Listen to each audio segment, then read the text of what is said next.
ಇದನ್ನ ನಾವು height set ಮಾಡ್ಬೋದು, ಎಷ್ಟು ಹೈಟಿಂದ ಬೇಕಾದ್ರೂ ಗಿಡದ ಮೇಲೆ ಡಿಪೆಂಡ್.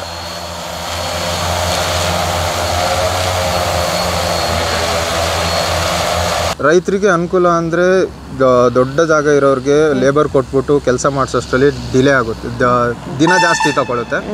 ಆಮೇಲೆ ರೇಟು ಅವ್ರಿಗೆ ಅಷ್ಟೇ, ಅವ್ರದ್ದು ಲೇಬರ್ ಚಾರ್ಜೂ ಜಾಸ್ತಿ ಇರುತ್ತೆ. ಈಗ ನಾವು ನೋಡಿ ಚೀಪ್ ಆ್ಯಂಡ್ ಬೆಸ್ಟಾಗಿ 500 ರೂಪಾಯಿಗೆ ಒಂದು ಎಕರೆಗೆ 500 ರೂಪಾಯಲ್ಲಿ ಮಾಡ್ತೀರಾ. ಈಗ ನೀವು ಇಂಜಿನಿಯರಿಂಗ್ ಮಾಡಿದ್ದೀರಾ ಅಲ್ವಾ, ಈಗ ಸಾಫ್ಟ್ವೇರ್ ಕಂಪ್ನಿಲೆಲ್ಲ ಒಳ್ಳೊಳ್ಳೆ ಸ್ಯಾಲ್ರೀಸ್ ಇದೆ, ಅದನ್ನೆಲ್ಲ ಬಿಟ್ಟು ಇದನ್ನಕ್ಕೆ ಇನ್ವೆಸ್ಟ್ ಮಾಡಿ ಬರೋಕ್ಕೆ ಕಾರಣ ಏನು? ಕಾರಣ ಏನಂದರೆ ಇನ್ನು ಮುಂದೆ ನೀವು ಸಾಫ್ಟ್ವೇರಲ್ಲಿ ಏನು ಡೆವಲಪ್ಮೆಂಟ್ ಇದೆ ಇಲ್ಲೋ ಗೊತ್ತಿಲ್ಲ, AI ಬರ್ತಾ ಇದೆ, ಆರ್ಟಿಫಿಷಿಯಲ್ ಇಂಟೆಲಿಜೆನ್ಸ್. ಅದರಿಂದಾಗಿ ನಿಮ್ಗೆ ಲೇಬರ್ಗಳು, ಅವರು ಲೇಬರೇ, ನಾವು ಇಂಜಿನಿಯರ್ ಏನಾದ್ರೂ ನಾವು ಅವ್ರಿಗೆ ಲೇಬರೇ. ಸೊ ಲೇಬರ್ ಇದು ಕಮ್ಮಿ ಮಾಡ್ತಾರೆ, ಎಲ್ಲ ಆರ್ಟಿಫಿಷಿಯಲ್ ಇಂಟೆಲಿಜೆನ್ಸ್ ಆಗೋದ್ರಿಂದ ಎಂಪ್ಲಾಯೀಸ್ಗಳನ್ನ ಟರ್ಮಿನೇಟ್ ಮಾಡ್ತಿದ್ದಾರೆ. ಆ್ಯಂಡ್ ಮೋರ್ ಓವರ್ ನೆಕ್ಸ್ಟ್ ನಿಮಗೆ ಇರೋದೇ ಅಗ್ರಿಕಲ್ಚರ್. ಸೊ ಅಗ್ರಿಕಲ್ಚರಲ್ಲಿ ಟೆಕ್ನಾಲಜಿ ಇಂಪ್ರೂವ್ ಆಗ್ತಾ ಇರುವಾಗ ನಾವು ಇಂಜಿನಿಯರ್ ಆಗಿ ಎಜುಕೇಟೆಡ್ ಆಗಿ ರೈತರಿಗೂ ಹೆಲ್ಪ್ ಮಾಡೋಣ ಅಂತ. ಈಗ 18 ಲಕ್ಷ ಇನ್ವೆಸ್ಟ್ ಮಾಡಿದ್ದೀರ ಅಂದರೆ ಅಷ್ಟೇ ಪ್ರಾಫಿಟು ಬರಬೇಕು ನಮಗೆ. ಈಗ ನೀವು ಹೇಗೆ ಅದನ್ನು ಯೂಸ್ ಮಾಡಿ? ಸೊ 18 ಲಕ್ಷ ಇನ್ವೆಸ್ಟ್ಮೆಂಟಲ್ಲಿ ಲಾಂಗ್ ಟರ್ಮ್ ನಾನು ಯೋಚನೆ ಮಾಡ್ತಿದ್ದೇನೆ, ಶಾರ್ಟ್ ಟರ್ಮ್ ನಾವು ಯೋಚನೆ ಮಾಡ್ತಿಲ್ಲ. ಸೊ ಒಂದು ತೊಗೊಂಡ್ವಿ, ಈಗ ಕಮ್ಮಿ ಬೆಲೆ ರೇಟಲ್ಲಿ ಜಾಸ್ತಿ ಜನ ಸಿಕ್ತಷ್ಟು ನಮಗೆ ಇನ್ಕಮ್ ಜಾಸ್ತಿ. ಸೊ ಹಾಗಾಗಿ ಲಾಂಗ್ ಟರ್ಮ್ ಬಗ್ಗೆ ಯೋಚನೆ ಮಾಡಿ ಇನ್ವೆಸ್ಟ್ಮೆಂಟ್ ಆದರೂ ಪರವಾಗಿಲ್ಲ, ಲಾಂಗ್ ಟರ್ಮಿಗೆ ಜನ ಜಾಸ್ತಿ ಸಿಕ್ಕಿದಂಗೆ ನನಗೆ ದಿನಕ್ಕೊಂದು 12 ಎಕರೆ ಹೊಡೆದ್ರೂ ಇನ್ಕಮ್ ಸೋರ್ಸ್ ಅಲ್ಲಿಗೆ ಮ್ಯಾಚ್ ಆಗುತ್ತೆ. ಓದಿದ್ದು ಇಂಜಿನಿಯರಿಂಗು, ಬೆಂಗಳೂರಂಥ ನಗರದಲ್ಲಿ 5 ವರ್ಷ IT ಕೆಲಸ ಮಾಡಿದ್ರು, ಅವರ ಸಂಬಳ ತಿಂಗಳಿಗೆ 70,000 ಇತ್ತು. ಅದನ್ನು ಬಿಟ್ಟು ಅಗ್ರಿಕಲ್ಚರ್ನ ಹುಡ್ಕೊಂಡು ಬಂದಿದ್ದು ಯಾಕೆ? ಕೊಡಗಿನಲ್ಲಿರುವಂಥ ಅಚಲ್ ಅವರು ರೈತರಿಗೆ ಅನುಕೂಲವಾಗಲಿ ಅಂತ ಒಂದಲ್ಲ ಎರಡಲ್ಲ 18 ಲಕ್ಷನ ಇನ್ವೆಸ್ಟ್ ಮಾಡಿ ಡ್ರೋನ್ನ ತೊಗೊಂಡಿದ್ದಾರೆ. ಆ ಡ್ರೋನ್ ಏನೆಲ್ಲ ಕೆಲಸ ಮಾಡುತ್ತೆ, ಮತ್ತು ಅವರು IT ಬಿಟ್ಟು ಬರೋಕ್ಕೆ ಕಾರಣ ಏನು? ಬನ್ನಿ ಅವ್ರನ್ನ ಕೇಳೋಣ. ಸರ್ ನಮಸ್ತೆ. ಸರ್ ನಮಸ್ತೆ ಮೇಡಮ್. ನಿಮ್ಮ ಹೆಸರು ಅಚಲ್ ಅವರಲ್ಲ? ಈಗ IT ಕೆಲಸ ಮಾಡ್ತಿದ್ರಿ, ನಿಮಗೆ 70,000 ಸಂಬಳ ಇತ್ತು, ಅದನ್ನು ಬಿಟ್ಟು 18 ಲಕ್ಷನ ಇನ್ವೆಸ್ಟ್ ಮಾಡಿ ಡ್ರೋನ್ನ ತೊಗೊಂಡಿದ್ದೀರಾ. ಕಾರಣ ಏನು? ನಿಮ್ಗೆ ಯಾಕೆ ಇಂಜಿನಿಯರಿಂಗ್ ಬಿಡಬೇಕು ಅನ್ನಿಸ್ತು? ನಮ್ಮ ತಂದೆಯವರೆಲ್ಲ ಅಗ್ರಿಕಲ್ಚರ್ ಕೃಷಿಯಿಂದನೇ ಬಂದಿದ್ದು. ಸೊ ನಾವು ಚಿಕ್ಕದ್ರಿಂದನೂ ಕೃಷಿ ನೋಡಿಕೊಂಡು ಕೃಷಿ ಮಾಡಿಕೊಂಡು ನಮ್ಮದು ಕಾಫಿ ತೋಟಲ್ಲಿ ಕೆಲಸ ಮಾಡ್ಕೊಂಡಿದ್ವಿ. ಸೊ ಅದರಲ್ಲಿ ಏನಾದರೂ ಟೆಕ್ನಾಲಜಿ ಇಂಪ್ರೂವ್ ಮಾಡಬೇಕು ಅಂತ ಆಗ್ಲಿಂದನೇ ಇತ್ತು. ಮತ್ತು ಹೊರಗಡೆ ಏನೇ ಕೆಲಸ ಮಾಡಿದ್ರು ಕೊನೆಗೆ ಬಂದು ಇಲ್ಲಿ ಅಪ್ಪ ಅಮ್ಮನ ನೋಡಿಕೊಂಡು ನಮ್ಮದು ಬಿಸ್ನೆಸ್ ನೋಡ್ಕೊಳ್ಳೋಣ ಅಂಥೇಳಿ ಅದೊಂದು ಕಾನ್ಸೆಪ್ಟ್ ಇತ್ತು. ಸೊ ಓದಿದ್ವಿ. ಮತ್ತು ಓದಿ ಆದಮೇಲೆ IT ಏನಾರು ಕಲಿಯೋಣ, ಸಾಫ್ಟ್ವೇರಲ್ಲಿ ಏನೋ ಕಲಿಯೋಣ, ಟೆಕ್ನಾಲಜಿನ ಏನೋ ಕಲಿಯೋಣ ಅಂತೇಳಿ IT ಕೆಲಸಕ್ಕೆ ಸೇರಿಕೊಂಡೆ. IT ಕೆಲಸಕ್ಕೆ ಸೇರಿದ್ಮೇಲೆ ಅನ್ನಿಸ್ತು, ಏನು ಕೂತು ಕೆಲಸ ಮಾಡಬೇಕಲ್ಲ, ಏನು ಮಾಡ್ತಿದ್ದೀನಿ ನಾನು ಕೆಲಸ ಮಾಡಿ ಬೇರೆ ಯಾರೋ ಬೆಳೆಯೋ ಬದಲು ನಾನು ನಂದಕ್ಕೆ ಏನಾದ್ರು ದುಡ್ದು ಕಮ್ಮಿ ಆದರೂ ದುಡಿಮೆ ಕಡಿಮೆ ಆದರೂ ಪರವಾಗಿಲ್ಲ, ನಂದೇ ಏನಾದ್ರು ದುಡ್ದು ಒಂದು ಸ್ಟೇಬಲ್ ಆಗಿರೋಣ ಅಂಥೇಳಿ ಅಗ್ರಿಕಲ್ಚರ್ ಫೀಲ್ಡ್ಗೆ ಬರೋಣ ಅಂತಲೇ ಇದ್ದೆ. ಸೊ ಅಷ್ಟೊತ್ತಿಗೆ ಟೆಕ್ನಾಲಜಿ ಡ್ರೋನಲ್ಲಿ ಸ್ಪ್ರೇಯಿಂಗ್, ಅಗ್ರಿಕಲ್ಚರಲ್ಲಿ ಈ ಥರ ಡ್ರೋನ್ ಅನ್ನೋ ಟೆಕ್ನಾಲಜಿ ಒಂದು ಇಂಪ್ರೂವ್ ಆಗಿತ್ತು. ಸೊ ಆಗ ನಾನು ಯೋಚನೆ ಮಾಡಿದೆ, ಈ IT ಕೂತು ಕೆಲಸ ಮಾಡೋ ಬದಲು ಎಲ್ಲ ಜನರನ್ನ ಇಂಟ್ರ್ಯಾಕ್ಟ್ ಮಾಡ್ಬೋದು, ನೇಚರಲ್ಲಿ ಒಟ್ಟಿಗೆ ಕಲಿಬೋದು. ಹಾಗಾಗಿ ನಾನು ಡ್ರೋನ್ನ ಬೈ ಮಾಡೋಕ್ಕೆ ಕಾನ್ಸೆಪ್ಟನ್ನ ತೊಗೊಂಡೆ. ಮತ್ತು ನಮ್ಮದೇ ಫರ್ಟಿಲೈಸರ್ ಅಂಗಡಿ ಎಲ್ಲ ಇದೆ. ಸೊ ಅದರಿಂದ ನಮಗೆ ಇಫ್ಕೋ ಕಂಪ್ನಿಯವರು ಇನಿಷಿಯೇಟ್ ಮಾಡಿದ್ರು, ಈ ಥರ ಡ್ರೋನ್ ಪೈಲಟ್ ಆಗಬೇಕು ಮತ್ತು ಎಂಟ್ರಪ್ರಿನರ್ಶಿಪ್ ನಾವು ಕ್ರಿಯೇಟ್ ಮಾಡ್ತಾಯಿದ್ದೀವಿ. ಅದರಿಂದಾಗಿ ನೀವು ಇಂಟ್ರೆಸ್ಟೆಡ್ ಇದ್ದರೆ ನೀವು ಇನ್ವೆಸ್ಟ್ ಮಾಡಿ ನೀವು ಡ್ರೋನ್ ಬೈ ಮಾಡ್ಕೋಬೋದು ಅಂತ. ಸೊ ಹಾಗಾಗಿ ನಾವು IT ಬಿಟ್ಟು ಡ್ರೋನ್ ಅಗ್ರಿಕಲ್ಚರ್ ಫೀಲ್ಡಿಗೆ ಇಳಿದಿದ್ದೀವಿ. ಇದು ಒಂಥರ IT-ನೇ, ಇನ್ಫಾರ್ಮೇಷನ್ ಟೆಕ್ನಾಲಜಿನೇ. ಬಟ್ ಕೂರಲ್ಲ, ಕಂಪ್ಯೂಟರ್ ನೋಡಲ್ಲ, ರಿಮೋಟ್ ನೋಡ್ತೀವಿ, ಡ್ರೋನ್ ನೋಡ್ತೀವಿ, ನೇಚರ್ ನೋಡ್ತೀವಿ. ಹಾಗಾಗಿ IT ನೀವು ಎಷ್ಟು ಅವರ್ ವರ್ಕ್ ಮಾಡ್ತಾ ಇದ್ರಿ? ಏನು ಡಿಫ್ರೆನ್ಸ್ ಇದೆ? IT 9 ಅವರ್ಸ್ ವರ್ಕ್ ಮಾಡ್ತಿದ್ದೆ. ಅಲ್ಲಿ ಟೈಮಿಂಗ್ಸ್ ಇದೆ ನಮಗೆ, 9:30 to 6:30 or 6-7 ಗಂಟೆ ನಮಗೆ ಟೈಮಿಂಗ್ಸ್ ಇದೆ. ಇಲ್ಲಿ ನಮಗೆ ಟೈಮಿಂಗ್ ಇಲ್ಲ, ಮಳೆ ಯಾವಾಗಿರಲ್ಲ, ಗಾಳಿ ಯಾವಾಗಿರಲ್ಲ. ನಾವು ಬೆಳಗ್ಗೆನೇ 6 ಗಂಟೆಯಿಂದನೇ ಕೆಲಸ ಶುರು ಮಾಡ್ತೀವಿ, 10 ಗಂಟೆ ಕೆಲಸ ಮಾಡ್ತೀವಿ. ಅದಾದಮೇಲೆ ಗ್ಯಾಪ್ ಕೊಡ್ತೀವಿ ಸಮ್ಮರ್ಲಾದರೆ, ಯಾಕಂದರೆ ಬಿಸಿಲು ಬಂದರೆ ಡ್ರೋನಲ್ಲಿ ಸ್ಪ್ರೇ ಮಾಡಿದ್ದೆಲ್ಲ ವೇಸ್ಟ್ ಆಗುತ್ತೆ. ಆಮೇಲೆ ಸಂಜೆ ಒಂದು 3 ಗಂಟೆ ಮೇಲೆ ನಾವು ಶುರು ಮಾಡ್ಕೊಳ್ತೀವಿ. ಸೊ ಇವಾಗ ಮಳೆ ಇರೋದ್ರಿಂದ ನಮ್ಗೆ ಬಿಸಿಲೇನು ಎಫೆಕ್ಟ್ ಆಗೋಲ್ಲ. ಸೊ ಬೆಳಗ್ಗೆಯಿಂದ ಮಧ್ಯಾಹ್ನ ಎಲ್ಲ ಯಾವಾಗ ಗ್ಯಾಪ್ ಇರ್ತದೆ ಎಲ್ಲ ಟೈಮಲ್ಲಿ ಮಾಡ್ತಾಯಿರ್ತೀವಿ. ಮತ್ತು ಆ ಕಡೆ ಈ ಕಡೆ ಸುತ್ತಿ ಜನರು ಅಗ್ರಿಕಲ್ಚರ್ ಫಾರ್ಮರ್ಸ್ಗಳನ್ನೆಲ್ಲ ಇಂಟ್ರ್ಯಾಕ್ಟ್ ಮಾಡ್ತಾ ಇರ್ತೀವಿ. ಸಂಡೇ ಸ್ಯಾಟರ್ಡೇ ರಜಾ ಏನಿಲ್ಲ. ಅಲ್ಲಾದರೆ ನಮ್ಗೆ ಸ್ಯಾಟರ್ಡೇ ಸಂಡೇಸ್ ರಜಾ ಇತ್ತು. ಸ್ಯಾಟರ್ಡೇ ಬಂತು ಅಂದರೆ ಎಲ್ಲ ಹೊರಗೆ ಹೋಗ್ತಿದ್ವಿ, ಇಲ್ಲಾದರೆ ಹೊರಗೆ ಹೋಗ್ತೀವಿ, ಜನನ ನೋಡೋಕೆ ಹೋಗ್ತೀವಿ. ಇದು ಅಗ್ರಿಕಲ್ಚರ್ ಫೀಲ್ಡ್ಗಳನ್ನ. ಈಗ 18 ಲಕ್ಷ ಇನ್ವೆಸ್ಟ್ ಮಾಡಿದ್ದೀರ ಅಂದರೆ ಅಷ್ಟೇ ಪ್ರಾಫಿಟು ಬರಬೇಕು ನಮಗೆ. ಈಗ ನೀವು ಹೇಗೆ ಅದನ್ನು ಯೂಸ್ ಮಾಡಿ? ಸೊ 18 ಲಕ್ಷ ಇನ್ವೆಸ್ಟ್ಮೆಂಟಲ್ಲಿ ನಮಗೆ ಸಬ್ಸಿಡಿ ಎಲ್ಲ ಸಿಕ್ಕಿರೋದ್ರಿಂದ ಲಾಂಗ್ ಟರ್ಮ್ ನಾನು ಯೋಚನೆ ಮಾಡ್ತಿದ್ದೇನೆ, ಶಾರ್ಟ್ ಟರ್ಮ್ ನಾವು ಯೋಚನೆ ಮಾಡ್ತಿಲ್ಲ. ಸೊ ಒಂದು ತೊಗೊಂಡ್ವಿ, ಈಗ ಕಮ್ಮಿ ಬೆಲೆ ರೇಟಲ್ಲಿ ಜಾಸ್ತಿ ಜನ ಸಿಕ್ತಷ್ಟು ನಮಗೆ ಇನ್ಕಮ್ ಜಾಸ್ತಿ. ಸೊ ಹಾಗಾಗಿ ಲಾಂಗ್ ಟರ್ಮ್ ಬಗ್ಗೆ ಯೋಚನೆ ಮಾಡಿ ಇನ್ವೆಸ್ಟ್ಮೆಂಟ್ ಆದರೂ ಪರವಾಗಿಲ್ಲ, ಲಾಂಗ್ ಟರ್ಮಿಗೆ ಜನ ಜಾಸ್ತಿ ಸಿಕ್ಕಿದಂಗೆ ನನಗೆ ದಿನಕ್ಕೊಂದು 12 ಎಕರೆ ಹೊಡೆದ್ರೂ ಇನ್ಕಮ್ ಸೋರ್ಸ್ ಅಲ್ಲಿಗೆ ಮ್ಯಾಚ್ ಆಗುತ್ತೆ. ನಿಮಗೆ ಲಾಸ್ ಅಂತ ಆಗಲ್ವಾ? ಈಗ ಅಲ್ಲಿ 70,000 ಸ್ಯಾಲ್ರಿ ಇತ್ತು, ಇಲ್ಲಿ ನಿಮಗೆ ತಿಂಗಳಿಗೆ ಅಂತ ಅಷ್ಟು ಬರಲ್ಲ, ಏಕೆಂದರೆ ಇದು ನಮ್ಮದು ಓನ್ ಬಿಸ್ನೆಸ್ ಆಗಿರೋದ್ರಿಂದ ವೇರಿಯೇಷನ್ ಆಗೇ ಇರುತ್ತೆ. ಯಾವ ರೀತಿ ಆಗಿದ್ದೆ ನಿಮಗೆ? ಲಾಸ್ ಅನಿಸ್ತಾ ಇದೆಯಾ ಇಲ್ಲ ಮಾಡ್ಬೋದು ಅನಿಸ್ತಾ ಇದೆಯಾ? ಲಾಸ್ ಅಂತೇನಿಲ್ಲ, ಸಮ್ಟೈಮ್ಸ್ ಐಡಲ್ ಆಗ್ತದೆ. ಅಂದರೆ ಏನು ಕೆಲವೊಂದು ದಿನ ನಮ್ಗೆ ಸ್ಪ್ರೇಯಿಂಗ್ ಇರಲ್ಲ, ಅಂಥ ಟೈಮಲ್ಲಿ ನಾವು ಯೋಚನೆ ಮಾಡ್ಕೊಂಡಿದ್ರೆ ಅಲ್ಲೇ ಸ್ಟಕ್ ಆಗ್ತೀವಿ. ಸೊ ಅಂಥ ಟೈಮಲ್ಲಿ ನಾವು ಜನರು ನೋಡ್ಕೋಕೆ ಹೋಗ್ತೀವಿ. ಮತ್ತು ಮಲ್ಟಿಪಲ್ ಇದಲ್ಲದೆ ಬೇರೆ ಬೇರೆ ಅದು ಫರ್ಟಿಲೈಸರ್ ಪೆಸ್ಟಿಸೈಡ್ ಬಿಸ್ನೆಸ್ಗಳಿದೆ, ಅದೆಲ್ಲ ಮಾಡ್ತಾ ಇರ್ತೀವಿ ನಾವು. ಈಗ ಇನ್ನೊಂದು ತಂದೆ ತಾಯಿಗಳಾಗಿರ್ಬೋದು, ಅವರು ಒಂದು ಆಸೆಯಿಂದ ಓದಿಸಿರ್ತಾರೆ, ಇಲ್ಲ ನನ್ನ ಮಕ್ಕಳು ಡಾಕ್ಟರ್ ಆಗಬೇಕು, ಇಂಜಿನಿಯರಿಂಗ್ ಆಗಬೇಕು ಅಂತ. ನಿಮ್ಮ ಇಂಜಿನಿಯರ್ ಆದಮೇಲೆ ನಿಮ್ಮ ಮಗ ಏನು ವರ್ಕ್ ಮಾಡ್ತಿರೋದು ಅಂದಾಗ ಒಂದು ಖುಷಿ ಹೇಳ್ಕೊತಾರೆ, ನನ್ನ ಮಗ ಇಂಜಿನಿಯರ್ ಆಗಿದ್ದಾನೆ, ಬೆಂಗಳೂರಲ್ಲಿ IT-ಲಿದ್ದಾನೆ, ಸ್ಯಾಲ್ರಿ ಇಷ್ಟಿರುತ್ತೆ ಅಷ್ಟಿರುತ್ತೆ ಅಂತ. ನಿಮಗೂ ಕೂಡ ಅದು ಒಂದೇನೋ ಒಂದು ಕಡೆ ಅಂದರೆ ಒಂದು 5 ವರ್ಷ ಕೆಲಸ ಮಾಡಿರೋದ್ರಿಂದ ಏನಪ್ಪ ವರ್ಕ್ ಮಾಡ್ತಾಯಿದ್ವಿ, ಇಂಜಿನಿಯರಿಂಗ್ ಇಷ್ಟು ಸ್ಯಾಲ್ರಿ ಇರುತ್ತೆ ಅಂತ ಹೇಳ್ಕೊಳಕ್ಕೆ ಒಂದು ಖುಷಿ. ಅದನ್ನ ಬಿಟ್ಟು ನೀವು ಈಗ ಹಿಂಗೆ ಬಂದಿರೋದು ನಿಮ್ಗೆ ಏನಾದ್ರು ಬೇಜಾರು ಅನಿಸ್ತಾ ಅಲ್ವಾ? ನನಗೆ ಒಂದು ಹೇಳ್ಬೇಕಂದ್ರೆ ನಂಗೆ ತುಂಬ ಸಪೋರ್ಟ್ ಮಾಡಿದ್ದು ನಮ್ಮ ಅಪ್ಪ ಅಮ್ಮನೇ. ನಾನು ಆ್ಯಕ್ಚುಲಿ ಓದಿದ್ದು ಆಟೋಮೊಬೈಲ್ ಇಂಜಿನಿಯರ್, ಮಾಡಿದ್ದು ಸಾಫ್ಟ್ವೇರ್ ಕೆಲಸ. ಸೊ ಅದಕ್ಕೂ ಲಿಂಕ್ ಇಲ್ಲ. ಆಮೇಲೆ ಈಗ ನಾನು ಅಗ್ರಿಕಲ್ಚರ್ ನೋಡಿದ್ರಿಂದ ಅಗ್ರಿಕಲ್ಚರ್ಗೆ ಬಂದೀನಿ. ಅವರು ತುಂಬ ಸಪೋರ್ಟ್ ಮಾಡ್ತಿದ್ದಾರೆ, ಅವರು ಏನು ತಲೆ ಕೆಡ್ಸ್ಕೊತಿಲ್ಲ, ಏನಾದರೂ ಬ್ಯಾಕಪ್ ಇದೆ ಅಂತ ಹೇಳ್ಬಿಟ್ಟು. ಎಲ್ಲರೂ ಇದನ್ನ ಇನ್ವೆಸ್ಟ್ ಮಾಡ್ಬೋದು, ಇನ್ವೆಸ್ಟ್ ಮಾಡಿದ್ರೆ ಏನು ಲಾಸ್ ಆಗುತ್ತೆ ಅಂತಿಲ್ಲ. ಏನೇ ಆದರೂ ಮನೇಲಿ ಏನು ಬೇಜಾರಿಲ್ಲ, ನನಗೂ ಏನು ಬೇಜಾರಿಲ್ಲ. ಸಾಫ್ಟ್ವೇರ್ ಕಂಪ್ನಿಯಲ್ಲಿ ಇದ್ದವನು ಇಲ್ಲಿಗೆ ಬಂದೆ ಅಂಥೇಳಿ ಎಲ್ಲ ಖುಷಿಲಿದ್ದಾರೆ. ಸೊ ಟೆಕ್ನಾಲಜಿ ಬೆಳೀತಾ ಇರೋದು ನೋಡಿ, ಅಗ್ರಿಕಲ್ಚರ್ಗೂ ಟೆಕ್ನಾಲಜಿ ಬೆಳೆಸಾರ, ರೈತರಿಗೂ ಸುಲಭ ಆಗಲಿ, ರೇಟ್ ಕಮ್ಮಿ ಇರಲಿ, ಕೆಲಸ ಸುಲಭ ಆಗಲಿ, ಬೇಗ ಪ್ರೊಡಕ್ಷನ್ ಆಗುತ್ತೆ, ಇದರಿಂದ ಪ್ರೊಡಕ್ಟಿವಿಟಿ ಬೇಗ ಆಗುತ್ತೆ. ಹಾಗಾಗಿ ನಾವು ಡ್ರೋನ್ ಅಂತೇಳಿ ಒಂದು ಕಾನ್ಸೆಪ್ಟ್ ಬಂದಿತ್ತು. ಆ್ಯಂಡ್ ಇದು ಗೌರ್ಮೆಂಟ್ ಇನಿಷಿಯೇಟೆಡ್. ಆ್ಯಂಡ್ ಇದು ಬಂದ್ಬಿಟ್ಟು 3,000 ಡ್ರೋನ್ ಇಂಡಿಯಾದಲ್ಲಿ ಕೊಟ್ಟಿದ್ದಾರೆ. ಅದರಲ್ಲಿ ಒನ್ ಆಫ್ ದ ಡ್ರೋನ್ ಕೊಡಗುಲಿದೆ. ಸೊ ಈ ಡ್ರೋನ್ ಬಂದ್ಬಿಟ್ಟು ಹೆಕ್ಸಾ ಡ್ರೋನ್ ಇರೋದು ಈಗ ಸದ್ಯಕ್ಕೆ ಕೊಡಗುಲಿ ಇದೊಂದೇ ಇರೋದು. ಆ್ಯಂಡ್ ಬೇಸಿಕಲಿ ಇದು ಹೆಕ್ಸಾ ಡ್ರೋನ್ ಅಂತೀವಿ, ಏನಕ್ಕಂದರೆ 6 ಹೆಕ್ಸಾ ಅಂದರೆ 6 ವಿಂಗ್ಸ್ ಇರುತ್ತೆ. ಹೆಕ್ಸಾ ಪೆಂಟಾ ಅಂತ ಹೇಳಿ ಬರ್ತದೆ. ಸೊ ಇದು ಹೆಕ್ಸಾ, ಇದು 6 ವಿಂಗ್ಸ್ ಇದೆ ಇದರಲ್ಲಿ. ಆ್ಯಂಡ್ ಇದ್ರದ್ದು ಕ್ಯಾರಿಂಗ್ ಕೆಪಾಸಿಟಿ ಬಂದ್ಬಿಟ್ಟು 10.5 ಲೀಟರ್. ಟೋಟಲ್ ವೆಯ್ಟ್ ಇದ್ರದ್ದು ವಿತ್ ಲೋಡ್ 10.5 ಲೀಟ್ರು ನಾವು ಲಿಕ್ವಿಡ್ ಹಾಕ್ಬೋದು. ಆ್ಯಂಡ್ ಇದ್ರ ಟೋಟಲ್ ವೆಯ್ಟ್ ಬಂದ್ಬಿಟ್ಟು 28 kg. ಬ್ಯಾಟ್ರಿ ಮತ್ತು ಲಿಕ್ವಿಡ್ ಸೇರಿಸ್ಬಿಟ್ಟು. ಬ್ಯಾಟ್ರಿ ಎಷ್ಟು ಇರುತ್ತೆ ಅದಕ್ಕೆ? ಸೊ ಬ್ಯಾಟ್ರಿ ಬಂದ್ಬಿಟ್ಟು 20 ಮಿನಿಟ್ಸ್ ಲೋಡ್ ಇಲ್ದೇನೆ ಓಡಿಸ್ಬೋದು. ಲೋಡ್ ಇದ್ರೆ 10 ಮಿನಿಟ್ಸ್ ಆರ್ 14 ಮಿನಿಟ್ಸ್. ನಾವು ಇದರಲ್ಲಿ 2 ಟ್ಯಾಂಕ್ ಖಾಲಿ ಮಾಡ್ತೀವಿ. 2 ಟ್ಯಾಂಕ್ ಖಾಲಿ ಮಾಡ್ತೀನಿ. ಯೂಶಲಿ 1 ಎಕರ್ಗೆ ನಾವು 3 ಟ್ಯಾಂಕ್ಸ್ ಹೊಡಿತೀವಿ. ಫಸ್ಟ್ ಏನಂದರೆ ಒಂದೇ ಟ್ಯಾಂಕ್ ಸಾಕು, 1 ಎಕರ್ಗೆ ಒಂದೇ ಟ್ಯಾಂಕ್ ಸಾಕು. ಸೊ ಈಗ ನೀವಾಗಿ ಹೊಸದಾಗಿ ಇಂಟ್ರಡ್ಯೂಸ್ ಆಗ್ತಾ ಇರೋದ್ರಿಂದ ರೈತರಿಗೂ ಕನ್ಫ್ಯೂಸ್ ಆಗುತ್ತೆ. ಸೊ 3 ಟ್ಯಾಂಕ್ ನಾವು ಸ್ಪ್ರೇ ಮಾಡಿಬಿಟ್ಟು 500 ರೂಪಾಯಿ ಚಾರ್ಜ್ ಮಾಡ್ತೀವಿ 1 ಎಕರೆಗೆ. ನೀವು ಬಾಡಿಗೆ ಹೋಗೋದಾದ್ರೆ 500 ರೂಪಾಯಿ ಚಾರ್ಜ್ ಮಾಡ್ತೀವಿ. ರೈತರಿಗೆ ಅನುಕೂಲ ಆಗಿದೆ ಅಲ್ವಾ? ಹೌದು. ಆಲ್ರೆಡಿ ನಾವು ಸ್ಪ್ರೇ ಮಾಡೋಕ್ಕೆ ಶುರು ಮಾಡಿದ್ದೀವಿ. ಅಡಿಕೆ ತೋಟ, ಜೋಳ. ಜಾಸ್ತಿ ನಾವು ಕಾಫಿ ತೋಟಕ್ಕೆಲ್ಲ ಯೂಸ್ ಮಾಡಿಲ್ಲ, ಏನಕ್ಕೆ ಗಿಡ ಮರ ಎಲ್ಲ ಇರ್ತದೆ, ಒಳಗೆ ಹೋಗೋಕ್ಕಾಗಲ್ಲ, ಡ್ಯಾಮೇಜ್ ಆಗುತ್ತೆ ಅಂತಷ್ಟೇ. ಬಟ್ ಅದಕ್ಕೂ ಯೂಸ್ ಮಾಡ್ಬೋದು, ಅದಕ್ಕೂ ಡ್ರೋನ್ಗಳಿದೆ. ಅಡಿಕೆ ತೋಟ ಅಂತ ಹೇಳಿದ್ರೆ ಅಡಿಕೆ ತೋಟಕ್ಕೆ ಹೇಗೆ ಸ್ಪ್ರೇ ಮಾಡಿ? ಅಡಿಕೆ ತೋಟಕ್ಕೆ 28 ಅಡಿ 30 ಅಡಿ ಹೈಟ್ ಡ್ರೋನ್ ಇರ್ತದೆ. ಅದ್ರ ಮೇಲಿಂದ ನಾವು ಇದನ್ನ ಹಾರಿಸ್ತೀವಿ. ಸೊ ಇದು 2,000ದಿಂದ 3,000 ಫೀಟ್ ಮೇಲ್ಗಡೆ ಹಾರುತ್ತೆ. ಅದ್ರ ಮೇಲೆ ಹಾರುತ್ತೆ, ಬಟ್ ನಾವು ಪರ್ಮಿಷನ್ ಎಲ್ಲ ತಗೋಬೇಕು.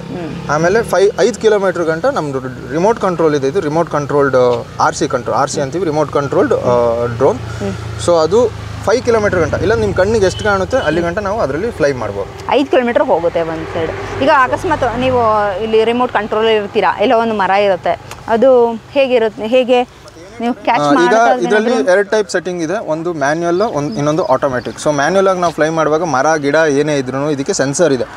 5 ಮೀಟ್ರಿಂದನೇ ಸೆನ್ಸ್ ಮಾಡ್ಬಿಟ್ಟು ಅದ್ರ ಹತ್ರನೇ ಹೋಗೋದಿಲ್ಲ. ಏನೇ ಕಾರಣಕ್ಕೂ ಅದು ಹತ್ರನೇ ಹೋಗೋದಿಲ್ಲ. ಅಲ್ಲೇ ಮೂವ್ ಆಗ್ತಾ ಇರ್ತದೆ, ಇಲ್ಲ ಬ್ಯಾಕ್ ಸೈಡ್ ಬಂದ್ಬಿಡುತ್ತೆ. ಅದೇ ಆಟೋಮೆಟಿಕ್ ಇಟ್ಟರೆ ಸೆನ್ಸ್ ಮಾಡಲ್ಲ, ಬಟ್ ನಾವು ಮಾರ್ಕ್ ಮಾಡ್ಕೊಡ್ಬೇಕು ಡ್ರೋನ್ಗೆ ಎಲ್ಲೆಲ್ಲಿ ಅಡಚಣೆ ಇದೆ, ಮರ ಇದೆ, ಏನಾದ್ರು ಕಂಬ ಇದೆ, ಅದನ್ನ ನಾನು ಮಾರ್ಕ್ ಮಾಡ್ಕೊಡ್ತೀರಾ? ರಿಮೋಟಲ್ಲಿ ಮಾರ್ಕ್ ಮಾಡ್ತೀವಿ ನಾವು. ರಿಮೋಟ್ ಇದೆ, ಇದೇ ರಿಮೋಟ್.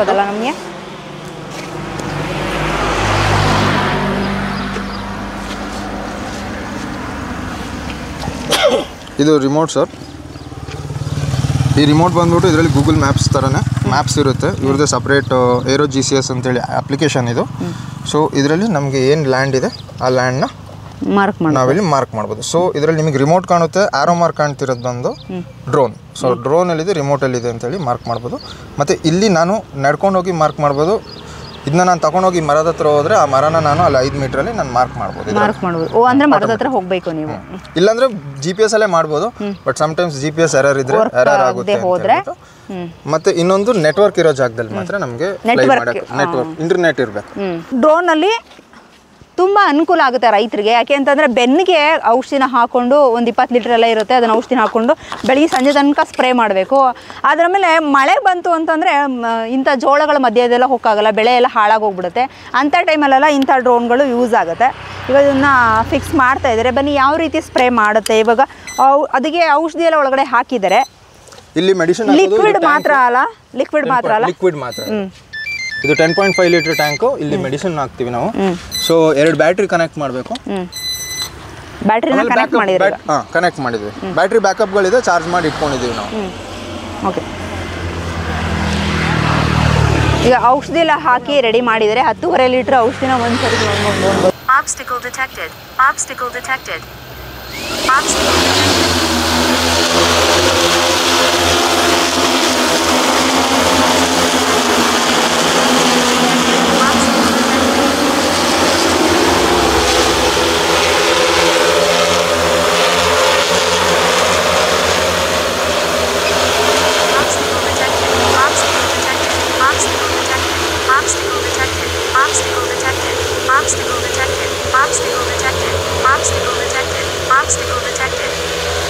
ಇದನ್ನ ನಾವು ಹೈಟ್ ಸೆಟ್ ಮಾಡ್ಬೋದು, ಎಷ್ಟು ಹೈಟಿಂದ ಬೇಕಾದ್ರೂ, ಗಿಡದ ಮೇಲೆ ಡಿಪೆಂಡ್.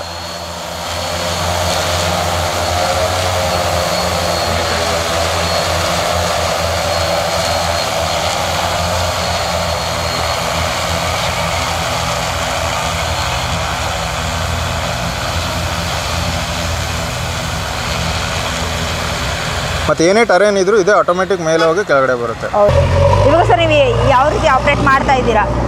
ಇದು ಮ್ಯಾನ್ಯುವಲ್ ಮೋಡ್. ಇವಾಗ ಮ್ಯಾನ್ಯುವಲ್ ಮೋಡ್ ಏನಕ್ಕಂದ್ರೆ ಆ ಕಡೆ ಗಿಡ ಕರೆಂಟ್ ಕಂಬ ಎಲ್ಲ ಇರೋದ್ರಿಂದ ನಾವು ಆಟೋಮೆಟಿಕ್ ಹಾಕಿದ್ರೆ ಸ್ವಲ್ಪ ಡಿಫಿಕಲ್ಟೀಸ್ ಇದೆ ನಮಗೆ. ಈಗ ನೀವು ಪರ್ಚೇಸ್ ಮಾಡಿ ಎಷ್ಟು ತಿಂಗಳಾಯಿತು? ಇದು 3 ಮಂತ್ಸ್ ಆಯಿತು madam. So December last year ಅಕ್ಟೋಬರಿಂದನೇ ನಾವು ಟ್ರೈನಿಂಗ್ ಎಲ್ಲ ತಗೊಂಡು ವಿತ್ ಲೈಸೆನ್ಸ್. ಇದಕ್ಕೆ ಟ್ರೈನಿಂಗ್ ಇದೆಯಾ? ಪೈಲಟ್ಗೆ ಲೈಸೆನ್ಸ್ ಬೇಕು. ಸೊ DGCA ಅಂತೇಳಿ ಡೈರೆಕ್ಟರ್ ಜನರಲ್ ಆಫ್ ಏರ್ಕ್ರಾಫ್ಟ್, ಅದರಿಂದ ಲೈಸೆನ್ಸಿಂಗ್ ಮಾಡ್ಕೊಳ್ತೀವಿ ನಾವು, ಫ್ಲೈ ಮಾಡಿ ಟೆಸ್ಟಿಂಗ್ ಕೊಟ್ಟು. ಸೊ ಇನ್ನು ಮುಂದೆ ಫ್ಯೂಚರಲ್ಲಿ ನಿಮಗೆ ಡ್ರೋನ್ನ ಸುಮ್ಮನೆ ಆರ್ಸೋಕ್ಕಾಗಲ್ಲ, ಪ್ರತಿಯೊಂದು ಲೈಸೆನ್ಸ್ ಬೇಕು. ಏನಕ್ಕೆ ಅಂದರೆ ಏರಲ್ಲಿ ಟ್ರಾಫಿಕ್ ಜಾಸ್ತಿ ಆಗ್ತಿದೆ.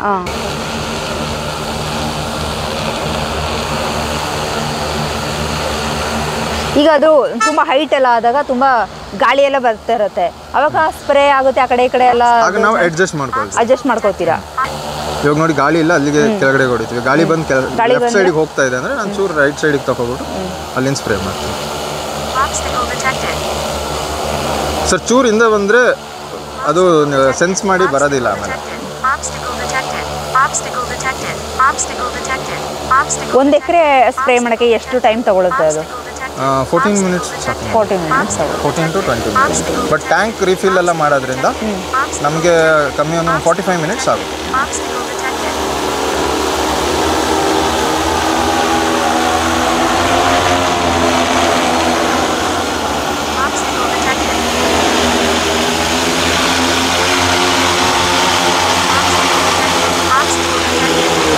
ಸೊ ಆ ಕಡೆ ಸ್ಪ್ರೇ ಆಗ್ತಿದೆ ಅಂದರೆ ನಾವು ಈ ಕಡೆ ಮೂವ್ ಮಾಡ್ಬೋದು.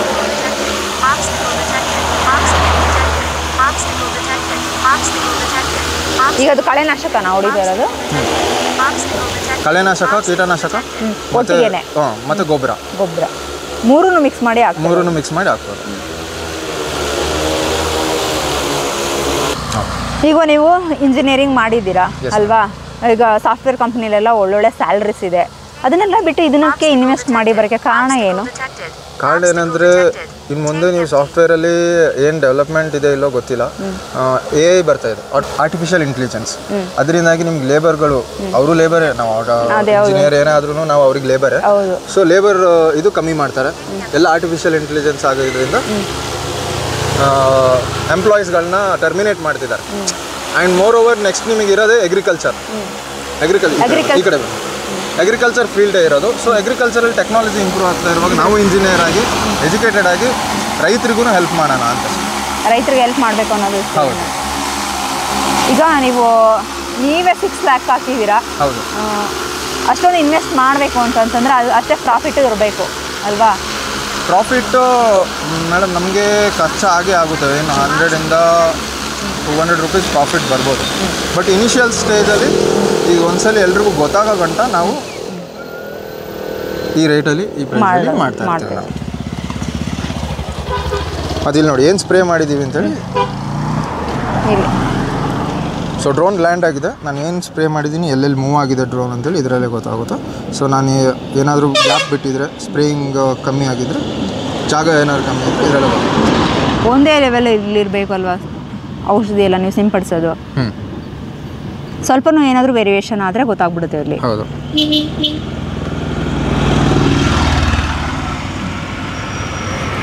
10 ಎಕರೆಗೆ ಕೂಲಿ ಕೊಟ್ಟು ಮಾಡಿಸ್ಬೇಕು ಅಂತಂದರೆ ತುಂಬ ಜಾಸ್ತಿ ಆಗುತ್ತೆ ಅಲ್ವಾ? ಟೋಟಲ್ ನಮಗೆ 26,000 ರೂಪಾಯಿ ಖರ್ಚು ಬರುತ್ತೆ. ಈಗ ಇಷ್ಟು ವರ್ಷ ನೀವು ಲೇಬರ್ ಜೊತೆ ಈಗ ಅವಾಗ ಎಷ್ಟು ಖರ್ಚಾಗ್ತಾ ಇತ್ತು? ಅವಾಗ ನಮಗೆ 26,000 ರೂಪಾಯಿ ಬೇಕೇ ಬೇಕು. ಔಷಧಿ ತೆಗೆದು ಓಡಿಸೋಕ್ಕೆ. ಹೌದು, ಔಷಧಿ ತಗೊಂಡು ಅದನ್ನು ಇದು ಮಾಡಿ ಹೊಡಿಬೇಕಾದ್ರೆ 26,000 ರೂಪಾಯಿ ಬೇಕೇ. ಈಗ ವರ್ಷ 26,000 ರೂಪಾಯಿ ಖರ್ಚಾಗ್ತಿದೆ ನಿಮಗೆ ಈ ಥರ ಔಷಧಿ ಎಲ್ಲ ಹೊಡೆಯೋಕ್ಕೆ. ಈ ವರ್ಷ ನಿಮ್ಗೆ ಎಷ್ಟು ಸೇವ್ ಆಗಿದೆ? ನನಗೆ ಈ ವರ್ಷ ಹೆಚ್ಚು ಕಮ್ಮಿ 10,000 ರೂಪಾಯಿ ಸೇವ್ ಆಗ್ತದೆ. ಒಂದು ಎಕರೆಗಾ ಅಥವಾ 10 ಎಕರೆಯಿಂದ 26,000 ರೂಪಾಯಿ. ಮತ್ತೆ ಎರಡನೇದು ನಮಗೆ ಲೇಬರ್ಸದು ಸಿಗಲ್ಲ. ಲೇಬರ್ ಸಿಗಲ್ಲ. ಅದು ಸ್ವಲ್ಪ ನಮಗೆ ಯೂಸ್ ಆಗುತ್ತೆ ಟೈಮಿಗೆ. ನಾವು ಈಗ ಹೊಡೆಯೋಕ್ಕೆ ನಾವು ಲೇಬರ್ಸ್ ತಗೊಂಡು ಹೊಡಿಬೇಕು ಅಂತಂದ್ರೆ ನಮಗೆ ಒಂದು 3-4 ದಿವಸನಾದ್ರು ಬೇಕಾಗುತ್ತೆ. ಇವರಾದರೆ ಒಂದು 4-5 ಗಂಟೆನಲ್ಲೂ ಹೊಡ್ಕೊಡ್ತಾರೆ. 4-5 ಗಂಟೆಲಿ ಹೊಡ್ಕೊಡ್ತಾರೆ. ನಮ್ಗೆ ಅದು ಸೇವ್ ಆಗುತ್ತೆ. ಅದು ಕಳೆ ಹೋಗ್ಲಿಕ್ಕೂ ಯೂಸ್ ಆಗುತ್ತೆ, ಹುಳ ಹೋಗ್ಲಿಕ್ಕೂ ಯೂಸ್ ಆಗುತ್ತೆ. ಲಿಕ್ವಿಡ್ ಮತ್ತು ಗೊಬ್ಬರ ಯೂಸ್ ಮಾಡಿ ಹೊಡೆಯೋದ್ರಿಂದ ನಮ್ಮ ಬೆಳೆಗೂ ಅನುಕೂಲ ಆಗುತ್ತೆ. ಅದನ್ನು ನಮಗೆ ಸೇವ್ ಆಗುತ್ತೆ. ಲೇಬರ್ ಏನು ಮಾಡ್ತಿದ್ವು ಅಂತಂತಂದ್ರೆ ಈಗ ಅದ್ರ ಗಿಡದ ಗುಣಿಗಳಿಗೆ ಗೊಬ್ಬರ ಇಟ್ಕೊಂಡು ಹೋಗ್ತಾ ಇದ್ವಿ. ಆದ್ರೆ ಈಗ ನೀವು ಸ್ಪ್ರೇ ಮಾಡ್ತಿರೋದ್ರಿಂದ ಜನ ಮಾಡೋದಕ್ಕೂ ಒಂದು ಟೆಕ್ನಾಲಜಿ ಮಾಡೋದಕ್ಕೂ ಏನು ನಿಮ್ಗೆ ಕಷ್ಟ ಅನ್ಸುತ್ತಾ ಅಥವಾ ಇದು ಇಲ್ಲ ಜನರು ಮಾಡೋದೇ ಒಳ್ಳೇದು ಅನ್ಸುತ್ತಾ? ಇದೇ ಯೂಸಿಗೆ ಕಾಣುತ್ತೆ. ಲಿಕ್ವಿಡ್ಗೂ ಯೂರಿಯಾ, ಈಗ ನಾವು ಯೂರಿಯಾ ಅಂತಂದ್ರೆ ಯಾವ ರೀತಿ ಗಟ್ಟಿ ಇರ್ತಿತ್ತು, ಗಟ್ಟಿ ಇರುತ್ತೆ, ಕಾಳು ತರ ಇರುತ್ತೆ. ಅದು ಕಾಳು ಇರ್ತಾರೆ. ಇದಕ್ಕೆ ಹಾಕೋದು ಲಿಕ್ವಿಡ್ ನೀರ್ನಂಗೆ. ಅದೇ ನಿಮ್ಗೆ ಡಿಫ್ರೆನ್ಸ್ ಏನು ಅನ್ಸಲ್ಲ? ಈಗ ಬೆಳೆ ಚೆನ್ನಾಗಿ ನಾವು ಅದೇನು 1 ಎಕರೆಗೆ ನಾವು ಯೂರಿಯಾನ ಕೊಟ್ಟಿರ್ತೀವಿ, ಅದೇ ರಿಸಲ್ಟ್ ಇದು ಕೊಡ್ತಾ ಇದೆ. ಲಿಕ್ವಿಡ್ಗೂ ಆ ಕಾಳು ತರ ಇರೋಕ್ಕೂ ಏನು ವ್ಯತ್ಯಾಸ ಇಲ್ಲ. ಸೇಮ್ ಎರಡು ಅಂದ್ರೆ ನಮಗೆ ಅದರಲ್ಲಿ ಲೇಬರ್ಸ್ ಜಾಸ್ತಿ ಆಗುತ್ತೆ, ಇದರಲ್ಲಿ ಲೇಬರ್ಸ್ ಕಡಿಮೆ ಆಗುತ್ತೆ. 10 ಎಕರೆ ಕೆಲಸ ಮಾಡ್ತೀವಿ ಅಂದ್ರೆ ಅಷ್ಟು ಸುಲಭ ಅಲ್ಲ, ತುಂಬಾ ಜನ ಲೇಬರ್ಸ್ಗಳು ಬೇಕು. ನಮಗೆ ಹೆಚ್ಚು ಕಮ್ಮಿ 35-40 ಜನನೇ ಲೇಬರ್ಸ್ ಬೇಕಾಗಿತ್ತು. ಈಗ ಆ ಹೈಟಿಂದ ಹಾಕಿದ್ದೀರಲ್ವಾ, ಅದು ಸ್ಪ್ರೇ ಆಗುತ್ತಾ ಗಿಡಗಳಿಗೆ ಅಷ್ಟು ಹೈಟಿಂದ? ಜಾಗ ಜಾಸ್ತಿ ಕವರ್ ಆಗುತ್ತೆ ಮೇಲಿಂದ ಹಾಕಿದ್ರೆ. ಆಗ್ತಾ ಇದೀವಿ ಅಂದರೆ ಗಾಳಿ ಬುಡದಲ್ಲೆಲ್ಲ ಹೋಗುತ್ತೆ. ಈಗ ತುಂಬ ಹೈಟ್ ಇದ್ರೆ ಎಲ್ಲ ಗಿಡಗಳಿಗೂ ಅಗಲ ಸ್ಪ್ರೆಡ್ ಆಗುತ್ತೆ. ಆಗ ನಿಮಗೆ ಅದು ಗಾಳಿಯಲ್ಲಿ ಏನಾದ್ರು ಆಚೆ ಈಚೆ ಹೋಗುತ್ತೆ ಅನ್ನೋದು ಏನು ಇರಲ್ವ ನಿಮಗೆ? ಈಗ ಗಾಳಿ ಬರ್ತಾ ಇದೆ, ಅದಕ್ಕೆ ನಾವು ಜಾಸ್ತಿ ಹೈಟಲ್ಲಿ ಸ್ಪ್ರೇ ಮಾಡಲ್ಲ. ಅಂದಾಜು ಒಂದು ಹೈಟಲ್ಲಿ ನೀವು ಸ್ಪ್ರೇ ಮಾಡ್ಕೊಳ್ಳೋದು 2 ಅಡಿ ಗಿಡದಿಂದ 2 ಅಡಿ ಹೈಟಲ್ಲಿ ನಾವು ಸ್ಪ್ರೇ ಮಾಡ್ತೀವಿ. ಇದರಿಂದ ಏರ್ ಪೊಲ್ಯೂಷನ್ ಏನಾಗಲ್ಲ, ಡೈರೆಕ್ಟ್ ಗಿಡಕ್ಕೆ ಬೀಳುತ್ತೆ.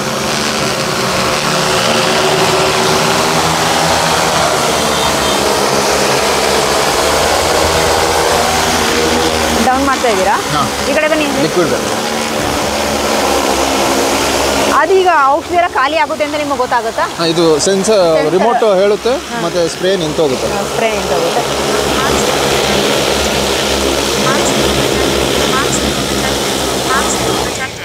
ಈ ಜಮೀನು ಅವರು ಓನರ್ ಹೇಳ್ತಾ ಇದ್ರು ತುಂಬ ಅನುಕೂಲ ಆಗಿದೆ ನಮಗೆ ಮಾಡಿದ್ರೇನೆ ಅಂತ. ಥ್ಯಾಂಕ್ ಯು ಸೋ ಮಚ್ ನಿಮಗೆ. Thank you. ಓಕೆ, ಇದಿಷ್ಟು ಈ ವಿಡಿಯೋ. ಡ್ರೋನ್ ನಾವು ಫೋಟೋಶೂಟಲ್ಲೆಲ್ಲ ನೋಡೇ ಇರ್ತೀವಿ, ಆದರೆ ಟೆಕ್ನಾಲಜಿ ಇಂಪ್ರೂವ್ ಆದಂಗೆ ಅದು ರೈತ ವರ್ಗಕ್ಕೂ ಬಂದಿದೆ, ರೈತರಿಗೂ ಕೂಡ ಅನುಕೂಲ ಆಗಿದೆ. ಈ ವಿಡಿಯೋನ ಇಲ್ಲಿಗೆ ಮುಗಿಸ್ತಾ ಇದ್ದೀನಿ. ಮತ್ತೊಂದು ವಿಶೇಷ ವಿಡಿಯೋದೊಂದಿಗೆ ಮತ್ತೆ ಭೇಟಿಯಾಗೋಣ. ಎಲ್ರಿಗೂ ಕೂಡ ಧನ್ಯವಾದಗಳು.